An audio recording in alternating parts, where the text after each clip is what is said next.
Fala pessoal, chegamos na nossa aula de número 3 do módulo 3, OKR intermediário. E agora o tema é hot points dos OKRs. O que significa isso? Discussões quentes, pontos quentes.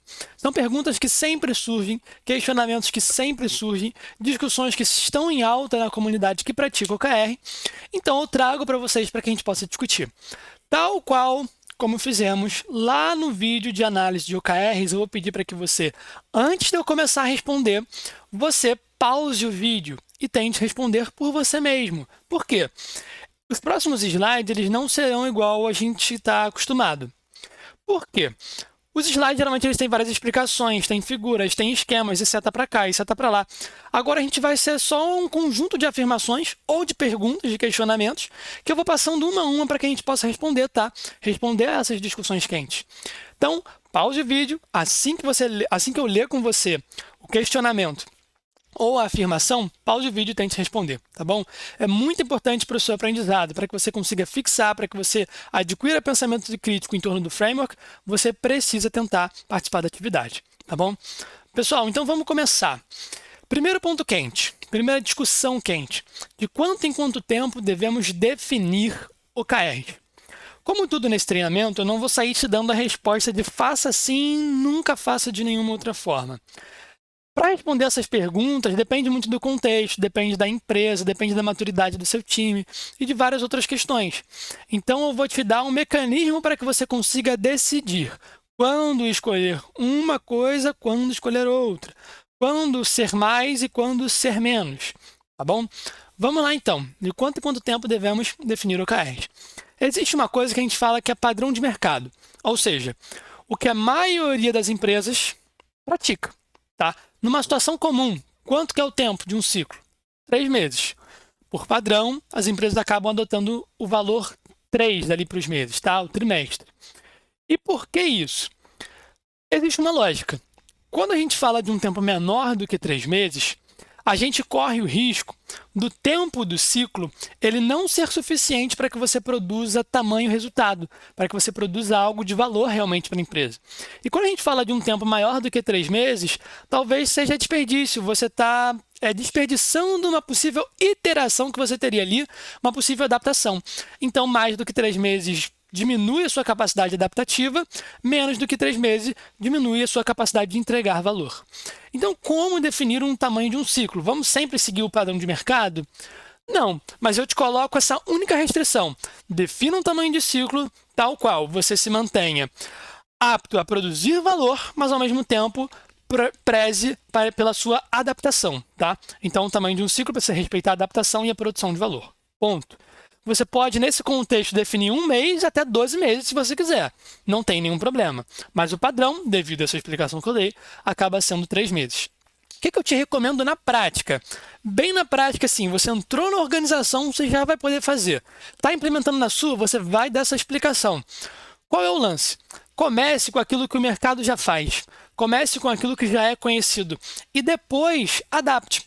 Ou seja, a minha recomendação, para a maior parte dos casos, é que você comece trimestralmente. Testou uma vez, 2 vezes, 3 vezes, 4 vezes, viu que não deu certo? Muda o tamanho do ciclo, mas tenha muito bem claro o porquê que você está fazendo isso, tá bom? Legal, então esse primeiro ponto a gente matou. Vamos para o segundo ponto. Um OKR, quer dizer, um Key Result, perdão, pode influenciar a mais de um objetivo? Ou seja, você está num time, tá? Pensa comigo. Você está num time, o seu time tem 3 objetivos. Esses 3 objetivos têm KRs, vários KRs dentro de cada um deles. O que eu estou te dizendo é, o KR 4 do objetivo 2, ele pode influenciar no objetivo 1?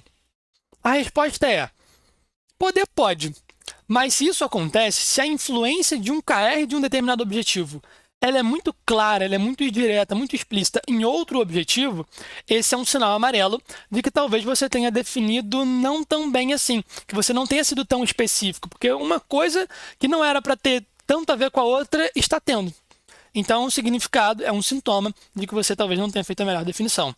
Agora, uma outra interpretação para essa pergunta, lembra daquele lance da ambiguidade? Uma outra interpretação. Eu estou no meu time A, eu sou membro do time A. Você é membro do time B. Você tem os seus OKRs, eu tenho os meus OKRs. Eu tenho o KR2 do objetivo 3 e você tem aí vários dos seus objetivos. O meu KR2 do objetivo 3, do meu time, que você não está no meu time, ele pode ter a ver com algum objetivo seu? Pode. Pode ter a ver, sim. É até normal que isso aconteça, porque dentro das organizações tudo é, de certa forma, conectado. Então, pode ser que vocês coloquem objetivos semelhantes, pode ser que vocês coloquem objetivos que têm muita interação. Então, isso não é um problema, tá? O importante é que na definição vocês se alinhem, que isso seja sabido antes do ciclo começar, tá bom? Legal. Podemos manter OKRs de um ciclo para o outro, ou seja, eu delimitei um objetivo. Passaram 3 meses, se o meu ciclo for de 3 meses, eu coloco o mesmo objetivo. Botei um key result, passaram 3 meses, eu vou lá e repito o mesmo key result, com o mesmo valor, do mesmo jeito, com a mesma escrita. Cara, não há nada que diga que você não possa repetir. Mas pensa, se você está repetindo sempre o mesmo KR com o mesmo valor, você está estagnado. Então significa que você tem um problema. Então, novamente, se você sente a necessidade de sempre repetir as coisas dentro do framework, sempre colocar os mesmos objetivos, os mesmos resultados-chave, significa que tem alguma coisa errada que você tem que rever. Porque você não está conseguindo atingir aquilo que você quer. Porque caso você tenha conseguido, isso mudaria. Mudaria o seu KR, o KR passaria a ser outro, porque aquele resultado que você colocou ele já não é mais um problema, ele já está bom para a empresa. O objetivo que você colocou ele já não seria mais um desafio para aquele trimestre. Então pensem, o KR é para onde você vai e como você metrifica isso em um curto espaço de tempo. No caso do padrão de mercado, 3 meses. Se o tempo inteiro, a cada 3 meses, você quer chegar no mesmo lugar, atingindo os mesmos resultados, tem alguma coisa errada. Então, não há nada que te diga que você não possa repetir, por exemplo, 1 vez, 2 vezes, mas se isso acontece com frequência, é porque você não está saindo do lugar e aí você precisa rever o que está rolando para corrigir esse erro na raiz, tá bom? Vamos ao próximo hot point, que agora não é mais um questionamento, é uma afirmação. 60% dos OKRs são originados via bottom-up, ou seja, de baixo para cima. Essa é uma afirmação muito comum que vários treinadores aí acabam colocando nos seus treinamentos como sendo 100% isso, né? Tem que ser 60%. Só que não é isso, tá? Vamos tentar extrair a essência dessa afirmação que fica famosa, que vira de senso comum para a comunidade que pratica. Seguinte, 60% não importa. Ignore o número. Poderia ser 59, poderia ser 67, 73, 72,1, não importa, tá? Não interessa o percentual. A mensagem é, a maior parte, é interessante que, preste atenção, a maior parte dos seus OKRs, eles emerjam. Eles venham de baixo para cima da organização, para promover inovação, para promover autonomia, para promover colaboração dos times, para promover senso de propósito. Então, existem muitos benefícios por trás dessa afirmação, e por isso que ela existe. Mas não se prenda no 60%. Eu defini 10 OKRs, então 6 tem que vir de baixo para cima. Não, a gente vai ter 50 key results, então 60% disso tem que vir de baixo para cima. Não se prenda ao número, tá? Se prenda à essência da coisa. É interessante que a maior parte emerja. Quer dizer que você vai ter que começar assim? Não quer dizer. Quer dizer que a sua organização em algum momento vai fazer assim? Também não. É uma prática recomendada devido aos seus benefícios, mas isso talvez não tenha um match com a sua cultura. Talvez não tenha um match com o seu segmento, com a sua empresa, com os colaboradores da sua empresa. Então é bem importante você tentar casar aquilo que o framework prega com a sua empresa, tá? E não fazer com que a sua empresa se molde aquilo que eu estou falando aqui. Por isso que eu sempre te dou a opção de você escolher. Olha, tem como você definir 12 meses? Tem. Tem como você definir 1 mês? Tem. Desde que você preste atenção nessas duas condições. Falando ali de quanto em quanto tempo a gente deveria definir o KR no exemplo que eu dei, tá? Aqui vale a mesma coisa e para todas as outras respostas vale a mesma coisa também. Vamos para o próximo slide. Podemos mudar o tamanho de tempo dos ciclos de OKR? Ou seja, se eu escolho o tempo de 3 meses, segui sua recomendação, vou escolher o ciclo de 3 meses, trimestral. Comecei. Ciclo que vem eu posso mudar? Pode. Depois, você pode mudar também? Pode. É claro que você pode mudar o tempo de um ciclo para o outro, tá? Mas você não deve fazer isso com frequência, porque quando a gente estabelece um padrão, algo fixo, a gente fixa alguma variável, a gente diminui as incertezas em torno dela. Então, o seu time ele já vai estar habituado a pensar em definir objetivos que caibam no período de X meses. Ou definir key results que caibam no período de X meses, de Y meses. E isso vai criando uma programação automática na cabeça das pessoas. E quando você muda de 3 para 5, fica, tá, o que eu faço agora? Você confunde as pessoas, você cria incerteza, cria ambiguidade, e aí bagunça o meio de campo inteiro. Não faça isso. Teste de maneira consistente os tempos. Se você vai começar com 3 meses, testa com 3 meses, vê se fica legal. Se você passou 1, 2, 3 ciclos, você viu que não está bacana, modifica, vê como vai ser. Qualquer coisa volta logo. Ou você permanece naquela mudança que você fez. Mas é fato que você não pode ficar mudando o tempo inteiro. Se 3 funcionou, fica com 3. Se não funcionou 3, mas funcionou 2, fica com 2. Mas ficar mudando o contexto que as pessoas trabalham o tempo inteiro é perda de carga, né? É desperdício. Então não faça isso, você vai confundir os colaboradores e os seus OKRs não sairão de maneira ideal, tá bom? Vamos lá. Os objetivos de um mesmo grupo de OKRs podem ter tempos diferentes? Ou seja, eu sou do grupo A, sou do time A, tá bom? Sou do time A, você é do time B. Eu estou tratando do meu time A por enquanto. Dentro do meu time A, eu tenho 3 objetivos, com vários KRs dentro, tá? Tenho 3 grupos de OKR dentro do meu time, entendeu? O que eu estou querendo te esclarecer nessa pergunta é o seguinte: os objetivos de um mesmo grupo, eles podem ter tempos diferentes, ou seja, o meu objetivo 1 ele pode ter um tempo de 2 meses, e o objetivo 2 pode ter um tempo de 3, e o outro de 5, de 6? A resposta é não. Ele não deve ter. Porque isso, assim como a resposta da pergunta anterior, promove muita incerteza, e o seu time pode ficar confuso. Isso com certeza vai prejudicar o andamento da equipe, tá? Então, não faça isso. Por favor, dado que a gente está no meio, eu queria te fazer uma lembrança. Pause o vídeo para responder antes. Não espera que eu responda por você. Você já tem capacidade para pensar e responder essas perguntas. Seja de maneira certa, maneira meio certa ou até maneira errada. Você está aqui para aprender, mas então você precisa tentar. Beleza? Vamos lá. Podemos acrescentar objetivos e key results no meio do ciclo? Sim, pode acrescentar. Não só acrescentar, como também retirar, como também modificar os seus valores, seja para mais, seja para menos, como também não fazer nada, manter. Eu te disse que objetivos eles são raramente modificados, né? Eles geralmente não sofrem modificação. Porque percebe que o framework ele vem no seguinte, né? Visão básica. Objetivo aqui. KR aqui, iniciativa aqui.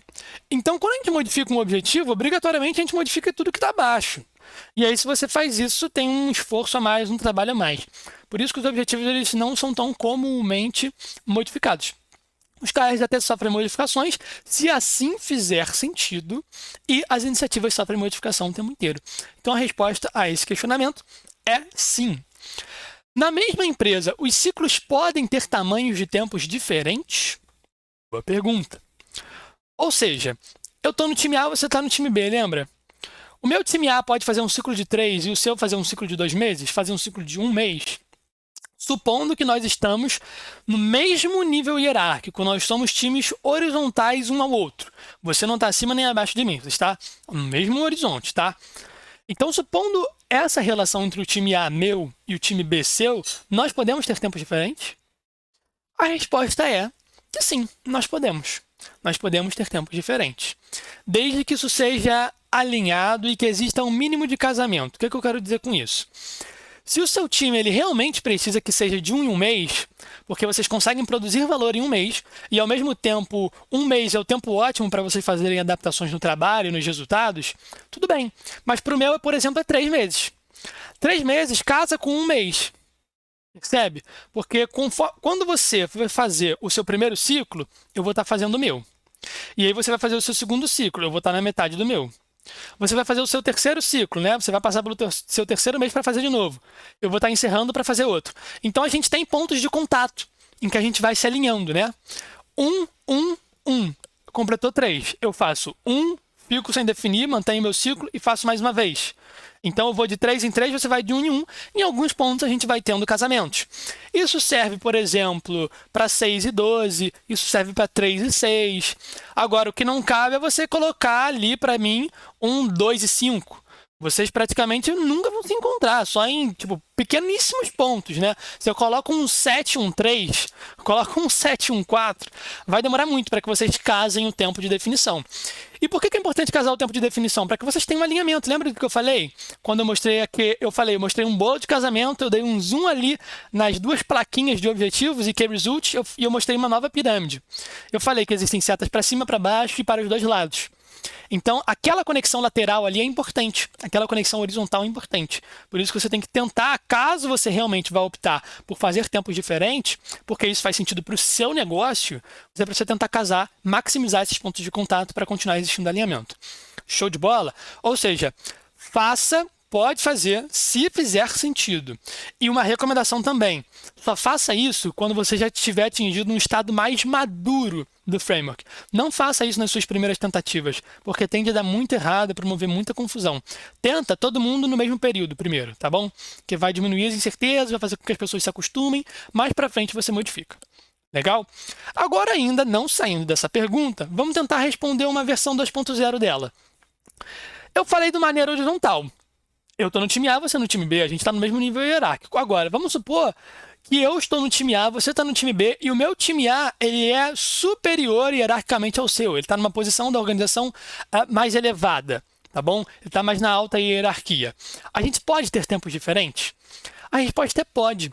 E é até mais comum que a gente tenha tempos diferentes. Porque quanto maior o nível da organização, maior a tendência da gente conseguir produzir valor apenas a longo prazo e não tanto a curto prazo assim. Longo prazo entre aspas, tá? Porque esse conceito de longo e curto prazo, eu já falei isso aqui, ele é relativo. Então, a longo prazo, eu, time A, que estou no nível acima, produzo geralmente de 6 em 6 meses. Para mim, o tempo ideal é 6 meses. Eu produzo valor e eu me adapto de 6 em 6 meses. Para você, talvez seja 3. A gente está num ponto que tem um casamento legal. 3 e 6, 3 e 6 fica bom, né? Fica interessante. A gente tem pontos de contato interessantes. Mas, para mim, eu preciso que seja maior, com uma cadência maior, e você precisa que seja com uma cadência menor. Tem problema? Não tem. É, inclusive, mais comum que, em comparação horizontal, né, o vertical é mais comum. Ou seja, verticalmente nas organizações que praticam OKR, definir tempos diferentes de ciclo é mais comum, tá? É mais visto. Agora, horizontalmente é um pouco mais difícil de ver, mas mesmo assim você pode fazer, dado a explicação que eu te dei antes, beleza? Vamos para o nosso último slide, os nossos 3 últimos hot points aí. Quantos objetivos e key results devemos definir por ciclo? Eu lembro que eu dei para você a seguinte coisa, né? Eu falei assim, olha, eu coloquei lá no slide, eu lembro dele perfeitamente. Eu falei, olha, 1 a 3 objetivos e depois de 2 a 5 key results. Só que, pessoal, isso não é a resposta exata, isso é uma percepção minha. Eu até coloquei a imagem do livro lá na esquerda, naquele slide, mas aquilo que vem do livro é a definição de objetivo e a definição de resultado-chave. Aquela recomendação de número é a minha recomendação muito depois da leitura do livro e com algumas práticas aqui em empresas brasileiras, tá? Então, a gente tem essa recomendação de 1 a 3 objetivos e de 2 a 5 resultados-chave. Só que existem outras recomendações. Por exemplo, 2 a 4 objetivos, 2 a 5 objetivos, por exemplo, e 2 a 4 key results por objetivos. Perceba, 2 a 5 objetivos e depois 2 a 4 key results. Tá? O que eu fiz foi modificar um pouquinho isso. A partir daquilo que eu venho notando, movimentos que as empresas vêm fazendo, da prática também que eu faço há bastante tempo. Então, notando esses movimentos, a gente faz uma pequena adaptação. Quer dizer que você não possa fazer diferente do que eu recomendei ou do que os livros recomendam? Cara, você pode fazer diferente. Desde que você tenha aquele resumão, né, do Andrew Groove na sua cabeça. Aquela higiene básica. Cara, menos é mais. Para que você vai definir tanto objetivo assim, cara? Tipo, 4, 5... Para que você vai definir tanto key result? Então, menos é mais, priorize o foco dentro do framework, porque ele é um grande potencializador dos seus resultados, beleza? Eu só queria deixar claro para você que não existe uma resposta exata. Existe algo que é praticado de maneira comum no mercado, mas que não necessariamente tem que ser o que você vai fazer, beleza? Ache o número ideal para o seu time, para a sua área, para a sua empresa. Beleza? E lembrando, os times não precisam ter o mesmo padrão. Tipo assim, ó, eu tô na Wiki. Na Wiki todo mundo define sempre 3 objetivos e 5 resultados-chave. Não, cada time tem o seu, cada área tem o seu. Isso é completamente independente, beleza? Dado que os OKRs não foram atingidos, o que fazer? Tcharam. O que fazer? Cara, geralmente, ao final de um ciclo, com atingimento ou não, existe uma revisão em cima daquilo que aconteceu, uma reflexão sobre o aprendizado. Então, se você não atingiu, você tem algumas escolhas. Ou você mantém o objetivo, mantém os resultados chaves, ou você diz, tá, isso não é uma prioridade para a organização, ficamos com o aprendizado, mas vamos mudar de foco. Então, existem essas duas opções, beleza? E por fim, pessoal, é preciso ter um padrão de quantidade de objetivos e KRs? Não, nem dentre os times, tá? Nem dentre os times, nem dentro de um mesmo time. Ou seja, se eu estou no time A e no time B, você pode definir um objetivo com 4 KRs e eu posso definir 3 objetivos com 3 KRs cada um, por exemplo. A gente não precisa estar no mesmo padrão, porque isso não tem nada a ver, tá? A gente não vai ficar desalinhado por conta disso, não vai gerar incerteza por conta disso. É uma definição que cabe ao time que está praticando. Show de bola? E também não dentro do mesmo time. Um objetivo meu pode ter 5, o outro pode ter 3, o outro pode ter 4, o outro pode até ter 2. Então não tem nenhum problema, tá bom? Pessoal, espero que tenham gostado da aula. Se ficou alguma dúvida, fala com a gente nos comentários e feedbacks positivos e negativos são super bem-vindos. Eu vou te pedir, antes de tudo, calma, não pausa o vídeo, não sai do vídeo. Aqui existem várias discussões quentes. Vários pontos que a comunidade que pratica sempre discute. Mas eu gostaria de te fazer um convite. Caso você tenha alguma dúvida super pertinente para a gente, sinaliza, olha, coloca isso aí no treinamento, acho que é importante. Eu vejo muita gente perguntando, eu vejo muita gente comentando. É lógico que ao longo do treinamento vocês vão colocando várias dúvidas em vários momentos aí, eu peço isso em toda a videoaula. Então, eu vou aproveitando essas dúvidas para trazer para o treinamento, é claro. Mas, caso você tenha algo super importante que você acha super relevante, sinaliza para a gente também nos comentários. Tchau, tchau. Um abraço. Até a próxima aula.